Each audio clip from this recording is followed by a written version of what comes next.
ഇന്ന് ചീരത്തോരൻ ഉണ്ടാക്കിയാലോ. അതിനാവശ്യമായ ചീര അരിഞ്ഞത്, തേങ്ങ ചുരണ്ടിയത്, ചുവന്നുള്ളിയും പച്ചമുളകും അരിഞ്ഞ് വെച്ചത്, മുളക് പൊടി, മഞ്ഞൾപ്പൊടി, പിന്നെ ഉപ്പും വെളിച്ചെണ്ണയും. ഇത്ര സാധനങ്ങളാണ് നമുക്ക് വേണ്ടത്. ആദ്യം നമുക്ക് പാത്രം അടുപ്പിൽ വെച്ച് അതിൽ ആവശ്യത്തിന് വെളിച്ചെണ്ണ ഒഴിച്ചു കൊടുക്കാം.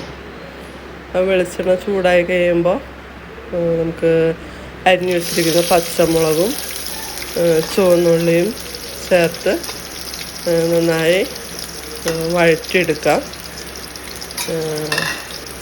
നല്ല ടേസ്റ്റുള്ള ഒരു വിഭവമാണ് ചീരത്തോരൻ. നമ്മുടെ ശരീരത്തിന് ആവശ്യമായിട്ടുള്ള ഹെൽത്തൊക്കെ കിട്ടും ഈ ഇലക്കറിയിൽ നിന്ന്. എല്ലാവരും ഇതുപോലെയൊക്കെ ഒന്ന് ഉണ്ടാക്കി പരീക്ഷിച്ച് നോക്കണം. അപ്പോൾ നമ്മുടെ ഉള്ളിയും പച്ചമുളകും നന്നായിട്ട് വഴണ്ടി വന്നിട്ടുണ്ട്. അതിലേക്ക് അല്പം മഞ്ഞൾപ്പൊടി ഇട്ട് കൊടുക്കാം. അതിന് ശേഷം അല്പം മുളക് പൊടിയും ഇട്ട് കൊടുക്കാം. അത് ഒന്നിതായി കഴിയുമ്പോൾ നമുക്കതിലേക്ക് ചീര ചേർത്ത് കൊടുക്കാം. ഞാൻ ഇന്നിവിടെ എടുത്തിരിക്കുന്നത് ചുവന്ന ചീരയാണ്. നല്ല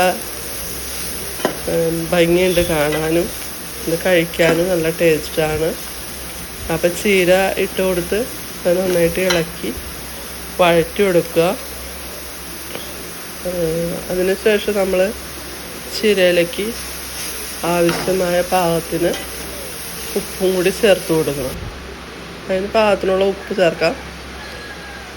ഉപ്പ് ഇട്ടതിന് ശേഷം നന്നായിട്ട് വഴറ്റി എടുക്കാം. ഇത് വെന്ത് കഴിയുമ്പോൾ, ഇതിപ്പോൾ ഒരുപാടുള്ള ചീര വെന്ത് കഴിയുമ്പോൾ ഒരു ഇച്ചിരി ഇടാവുള്ളൂ. ഇതിപ്പോൾ നന്നായിട്ട് വെന്ത് കഴിയുമ്പോൾ നമ്മളതിലേക്ക് ഇച്ചിരി തേങ്ങ ഉരുടി ചരണ്ടി ഇട്ട് കൊടുക്കണം. അപ്പോൾ തേങ്ങേൻ്റെ ഇത് നമുക്ക് ഇട്ട് കൊടുക്കാം. വരാം. ഇനി അല്പം തേങ്ങയും കൂടി ഇട്ട് കൊടുക്കാം. തേങ്ങ ഇട്ട് നന്നായിട്ട് ഇളക്കി ചേർത്ത് വയ്ക്കാം. അപ്പോൾ നമ്മുടെ ചീരത്തോരൻ റെഡി ആയിട്ടുണ്ട്.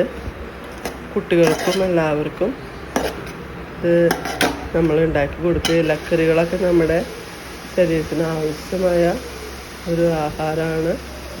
എല്ലാവരും തയ്യാറാക്കി നോക്കുക. അപ്പോൾ അടുത്ത വീഡിയോയുമായി വരുന്നത് വരെ